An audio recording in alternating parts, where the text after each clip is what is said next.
अस्सलाम वालेकुम। उम्मीद करती हैं आप सब खैरियत से होंगे। Welcome to cooking and notes by Iman. आज हम बनाने जा रहे हैं अचार गोश्त। बहुत ही टेस्टी और बहुत ही लजीज रेसिपी जो आपकी फैमिली को भी बहुत पसंद आएगी और इंशाल्लाह बनाने में भी बहुत आसान रहेगी और इंशाल्लाह आपको भी बहुत पसंद आएगी।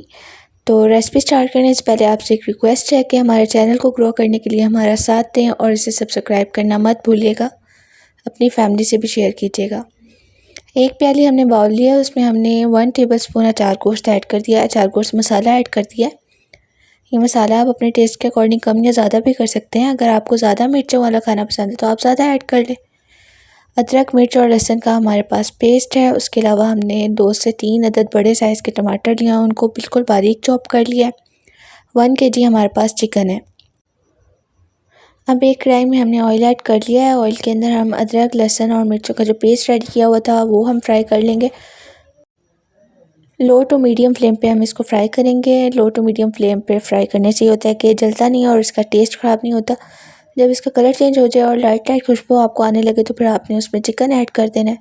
चिकन को इसमें फ्राई करना है। इससे फ़ायदा ये होगा कि चिकन की स्मेल ख़त्म हो जाएगी और थोड़ा सा क्रिस्पी भी हो जाएगा। जब चिकन का कलर चेंज होने लगे, वाइट हो जाए, तो फिर इसमें आपने टमाटर ऐड करने हैं। टमाटर ऐड करने से फ़ायदा ये होता है कि ये पानी अपना छोड़ देते हैं और कुछ हद तक चिकन भी इसमें टेंडर हो जाता है और टमाटर भी सॉफ्ट हो जाते हैं। ग्रेवी बनाने में आसानी होती है। अब इसके अंदर हमने 1 टीस्पून नमक, 1 टीस्पून हल्दी और हाफ़ टीस्पून लाल मिर्च ऐड की है। आप ये अपने टेस्ट के अकॉर्डिंग कम या ज़्यादा कर सकते हैं। अचार गोश्त मसाले के अलावा भी हमने ये सब ऐड किया है क्योंकि अचार गोश्त मसाले में नमक वगैरह कम होता है। उसके बाद हमने इसमें वो दही ऐड कर दिया जिसमें हमने वो मसाला ऐड किया हुआ था। दही को अच्छे से फेंट लिया था, कोई भी लम्स और गुठली उसमें नहीं रहनी चाहिए।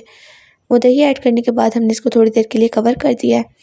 तकरीबन 5 से 6 मिनट कवर करने के बाद दही के पानी में चिकन काफ़ी हद तक गल चुका है। अब हम इसको भून लेंगे, दही का पानी खुश्क कर लेंगे।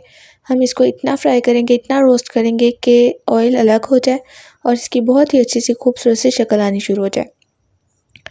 भूनते जाएं, दरमियान में कैप रख दें। फिर उसके बाद दोबारा इसको भूनना स्टार्ट करें और देख सकते हैं कि पानी खुश्क होना शुरू हो गया है और इसकी लुक भी बहुत अच्छी आनी शुरू हो गई है।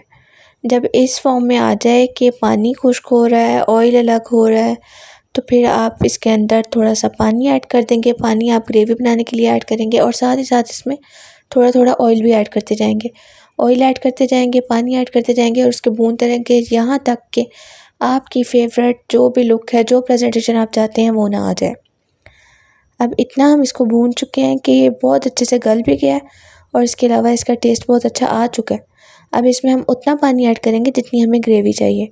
जितना हमारे पास मटेरियल था, जितने हमारे पास टमाटर ऐड किए हैं हमने, जितना चिकन है उसी हिसाब से पानी ऐड करेंगे। बहुत ज़्यादा भी ऐड नहीं करेंगे, नहीं तो इसका टेस्ट अजीब हो जाएगा और बहुत कम टेस्ट आएगा।